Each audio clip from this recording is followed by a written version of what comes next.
प्रिय विद्यार्थियों, आप सभी को मेरा नमस्कार। आज के इस वीडियो व्याख्यान में हम टोपोग्राफिक फैक्टर्स के बारे में अध्ययन करेंगे। आज के इस वीडियो व्याख्यान का जो कंटेंट है वो आपके सामने है। General introduction, latitude, altitude, mountains, mountain chains and slope और last distance from sea. General introduction of topographic factors, यानी स्थलाकृतिक कारक क्या होते हैं। किसी आवास स्थल की भूमध्य रेखा या विषुवत रेखा से दूरी, तापीय मध्य रेखा से दूरी, समुद्र से दूरी, चारों ओर जल तंत्र या पर्वत या वनों की उपस्थिति अनुपस्थिति तथा प्रकार, स्थल की मध्य समुद्र तल से ऊंचाई, ढलान, ढलान की दिशा, ये सभी क्या कहलाते हैं? स्थलाकृतिक कारक या टोपोग्राफिक फैक्टर्स। ये सभी पर्यावरण पर अपना महत्वपूर्ण प्रभाव डालते हैं। नेक्स्ट, आप यहाँ पर लैटिट्यूड का अच्छे से निरूपण देख पा रहे हैं। ये यहाँ पर लैटिट्यूड्स हैं। ये 0 डिग्री लैटिट्यूड है, जिसको हम विषुवत रेखा या भूमध्य रेखा के नाम से भी जानते हैं, जिसको हम इक्वेटर भी कहते हैं। ये यहाँ पर 45 डिग्री नॉर्थ लैटिट्यूड, ये यहाँ पर 45 डिग्री साउथ, और ये 90 डिग्री नॉर्थ, 90 डिग्री साउथ। और यहाँ पर आप 21 दिसंबर को जो लाइट है या सूर्य का प्रकाश है वो किस प्रकार का होता है, या वह यहाँ पर दिन और रात कैसे होते हैं, इसको आप यहाँ से अच्छे से देख पा रहे हैं। ये यहाँ पर सनरेज पृथ्वी के धरातल पर किस प्रकार से आपतित होती है। अगर बिल्कुल सामने वाले भाग को देखें तो लगभग सीधी आपतित होती है, और जिसके कारण क्या होता है, यहाँ पर जो तापमान है, या यूं कहें कि जो सूर्य ताप है वो ज्यादा प्राप्त होता है। अगर आप यहाँ पर देखें और यहाँ नीचे की ओर देखें तो यहाँ पर ये किसी कोण विशेष पर आपतित होती है, जिसके कारण यहाँ पर सूर्य ताप की मात्रा कम होती है। फलस्वरूप आप पाते हैं कि जैसे जैसे आप ध्रुवों की ओर जाते हैं तो तापमान क्या हो जाता है, कम हो जाता है। और ये यहाँ पर आप देखते हैं कि विंटर है और ये यहाँ पर समर है। किस प्रकार से परिवर्तन हो रहा है, और इसमें परिवर्तन होने के भी आपको पता है कि पृथ्वी 2 प्रकार की गति करती है। एक होती है घूर्णन गति, दूसरी होती है परिक्रमण गति। देखिए, पृथ्वी अपने अक्ष पर घूर्णन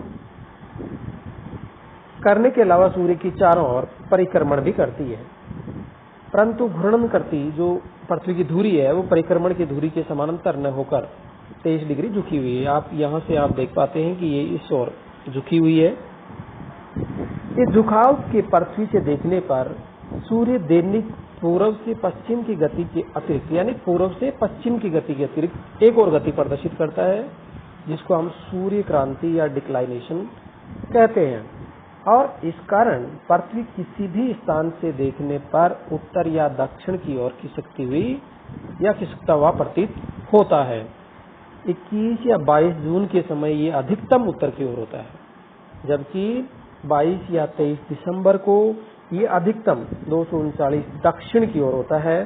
साल में 2 दिन सूर्य की जो क्रांति है वो क्या होती है, 0 डिग्री होती है। और ये जो दिन है वो मार्च और सितंबर में आते हैं। मार्च में 20 और 21 मार्च, और 22 से 23 सितंबर। इस तरह सूर्य 22 एवं 23 दिसंबर से, कब से, 22 या 23 दिसंबर से 21 या 22 जून तक उत्तर की ओर गति करता है, जिसको हम उत्तरायण कहते हैं। तथा जून से दिसंबर तक किस ओर गति करता है, दक्षिणायन। परंतु यह उत्तरी गोलार्ध, यानी उत्तरी गोलार्ध का मतलब क्या है, भूमध्य रेखा से उत्तरी ध्रुव तरफ के भाग पर मार्च से सितंबर के बीच रहता है। तथा दक्षिणी गोलार्ध के ऊपर कब रहेगा, सितंबर से मार्च के बीच।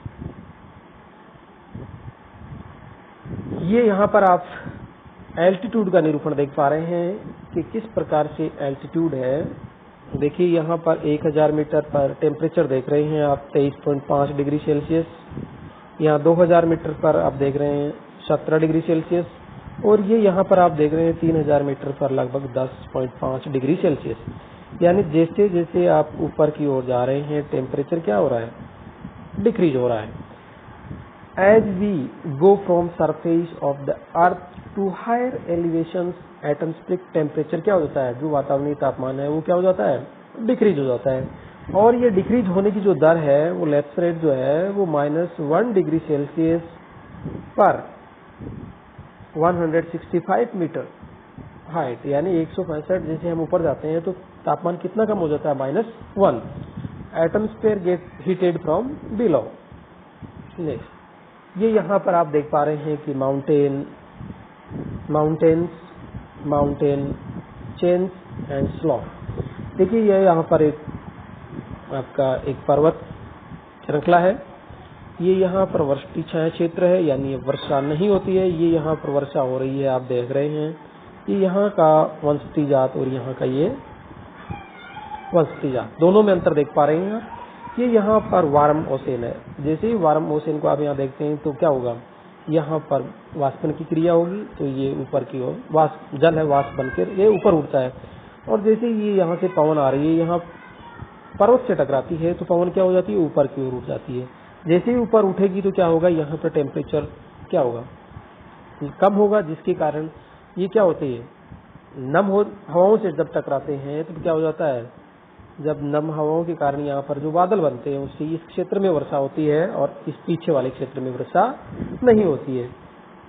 पर्वत एक रोधक एवं जलवायु विभाजक का कार्य करते हैं। पर्वत पवन को रोकने का काम, जैसे कि मैंने बताया यहाँ से पवन जा रही तो यहाँ पर इनको रोका तो ये क्या हो गई, पवन ऊपर उठ जाती है।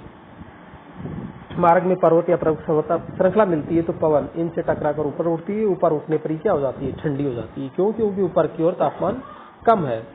इसमें उपस्थित जल संगठन होता है, परिणाम स्वरूप पहाड़ के उस भाग में जो वायु की दिशा का सामना करता है, यानी ये यहाँ पर अच्छी वर्षा होती है। किसी स्थान का ढाल भी एक महत्वपूर्ण स्थलाकृतिक कारक है। ढाल की मात्रा, दिशा, यानी ढाल की मात्रा और दिशा दोनों ही महत्वपूर्ण विशिष्टताएं हैं। दो प्रकार के ढालों की अगर कल्पना करें, जिनमें एक उत्तर की ओर तथा दूसरा दक्षिण की ओर हो तथा ये दोनों उत्तरी गोलार्ध में हो, ऐसी स्थिति में उत्तर की ओर का ढालू स्थान अपेक्षाकृत क्या करता है, कम आपतन या सूर्य ताप प्राप्त करेगा तथा दक्षिण की ओर मुख किया हुआ ढाल अधिक विकिरण प्राप्त करेगा। दोनों के पर्यावरण में स्पष्टतः अनेक कारक बदल जाएंगे।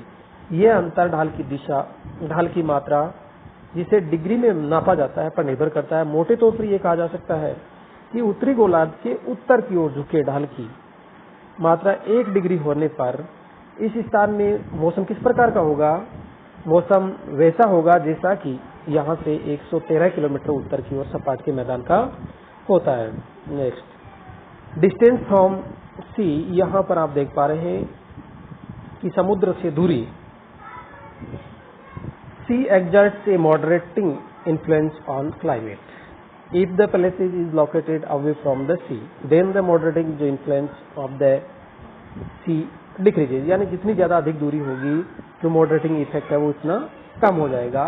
तो हमने आज की इस वीडियो व्याख्यान में general introduction of topographic factors, latitude, altitude, mountain chains and slope तथा डिस्टेंस फ्रॉम सी के बारे में अध्ययन किया। धन्यवाद।